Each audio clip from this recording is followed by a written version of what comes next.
Salut les fans, j'espère que vous allez bien. On se retrouve pour une nouvelle vidéo sur les rééditions plus chères que l'original.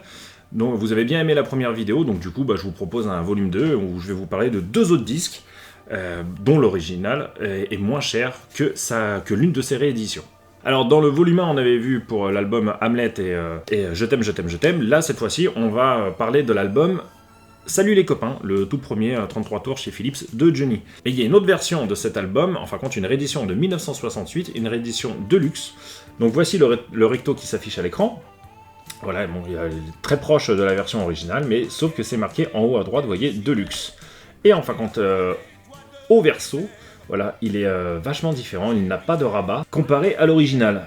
Et donc la différence en fait ça va être au niveau du label aussi, il est bleu. Et voilà, donc c'est une réédition de 68. Et là, vous allez me dire, mais combien peut valoir cette réédition? Eh ben, cette réédition, elle est quand même pas mal recherchée, elle est assez rare. D'ailleurs, il y a même pas mal de gros collectionneurs qui ne la connaissaient pas, tout simplement. Et celle-ci, il va falloir débourser un peu plus de 250 € pour l'avoir. Voilà, récemment, j'en ai vu en vente sur eBay. Bon, il y en avait un qui était à 400 €, donc c'était un peu élevé, je trouve. Mais il y en a d'autres là qui étaient actuellement en vente aux enchères, aux alentours de 130, un peu plus.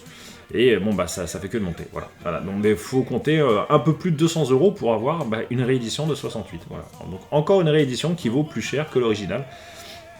Voilà. Deuxième album que nous allons voir dans cette vidéo, c'est le Vinyle La Peur. L'original est sorti en 82, comme tout le monde le sait, mais il y a une autre réédition qui est sortie par la suite en 1990. Label papier gris pour le disque, et en fin de compte, au verso de l'album, parce que sur le recto, en fin de compte, c'est la même chose, mais au verso, on a un code barre en haut à droite, et le code PG est 263. Cet album, il est pas facile à trouver, très honnêtement, j'en ai très rarement vu en vente sur eBay, et le peu que j'ai vu, ils étaient à plus de 100 €. Voilà. Donc là, actuellement, j'en ai vu un en vente sur Discogs à 70 €. Bon, personnellement, je vais pas mettre 70 € dedans, mais malheureusement, c'est son prix. Si vous voulez cette variante, qui est pas courante, il va falloir débourser à peu près une centaine d'euros pour ce disque. Donc voilà, c'est encore une réédition beaucoup plus chère que l'original, qu'on trouve pour même pas 10 balles. Hein. L'original, on le trouve pour 10 balles en bon état, quoi. C'est un album qui a été énormément pressé et qui est, je trouve, bizarrement pas aimé de la presse et compagnie et tout, enfin des bien-pensants et compagnie. Même certains biographes de Johnny, dont je tairai le nom, détestent cet album.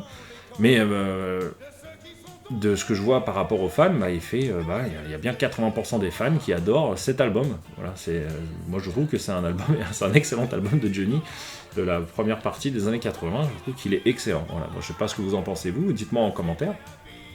Et voilà, j'espère que cette vidéo en tout cas vous aura plu. J'ai essayé de la faire assez courte pour faire un format un peu plus sympathique. Et s'il y a si je trouve d'autres versions, je vous proposerai pourquoi pas un volume 3, volume 4 et compagnie. Voilà.